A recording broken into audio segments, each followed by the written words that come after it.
ਜ਼ੋਰਦਾਰ ਉਹ ਸੈਕਟਰ ਚ ਨਹੀਂ ਕ੍ਰਾਸ ਹੋਇਆ ਯਾਰ ਨਾ ਕਿਰਤ ਹਾਂ ਉਹਨੂੰ ਸਾਈਡ ਤੇ ਕਰ ਦੋ ਬਾਈ ਬਣ ਕੇ ਪ੍ਰਬੰਧਕ ਮੈਂਬਰ ਆਪਣਾ ਸਾਈਡ ਤੇ ਬਾਈ ਬਣ ਕੇ ਯਾਰ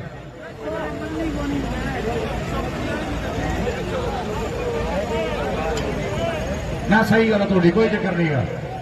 ਕੋਈ ਗੱਲ ਨਹੀਂ ਇਹਦਾ ਚੱਲ ਉਹ ਵੀਰੇ ਮੈਂ ਗੱਲ ਵਾਲੀ ਤੀਜਾ ਬੰਦਾ ਦੱਸਦਾ ਪਿਆ ਦੱਸ ਰਿਹਾ ਸਭ ਕੋਈ ਦੱਸ ਰਿਹਾ ਕਿਉਂਕਿ ਉਹ ਜਦੋਂ ਫੋਨ ਦੱਸਦਾ ਉਹਨੂੰ ਕਹਿੰਦਾ ਘੱਟ ਕਰ ਵੱਧ ਕਰ ਕੋਈ ਵੀ ਖੇਡਦਾ ਸਾਹਮਣੇ ਬੰਦੇ ਨਾ ਕਰ ਉਹ ਕਰ ਉੱਤੇ ਬੈਠਾ ਤੇ ਕਿੱਥੇ ਅਭੀ ਵੀ ਕੀ ਹਾਲ ਹੁਣ ਆਪਾਂ ਨੂੰ ਅੱਧਾ ਘੰਟਾ ਹੋ ਹੀ ਗਿਆ ਫੋਨ ਕਰਨ ਵਾਲਾ ਉਹ ਤੀਜਾ ਬੰਦਾ ਦੱਸ ਰਿਹਾ ਕੌਣ ਦੱਸ ਰਿਹਾ ਸਾਰਾ ਕੰਮ ਹੁਣ ਫਿਰ ਦੇਖਦਾ ਉਹ ਤਾੜੀਆਂ ਤਾੜੀਆਂ ਤਾੜੀਆਂ ਤਾੜੀਆਂ ਤਾੜੀਆਂ ਤਾੜੀਆਂ ਇਹ ਤਾੜੀਆਂ ਤਾੜੀਆਂ ਤਾੜੀਆਂ ਤਾੜੀਆਂ ਹੋਇਆ ਨਹੀਂ ਹਜੇ ਦੱਸੋ ਦੀ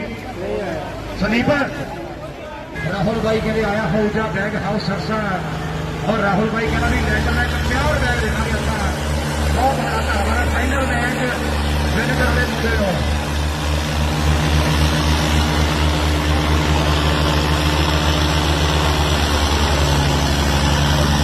पिछे पिछे पिछे पिछे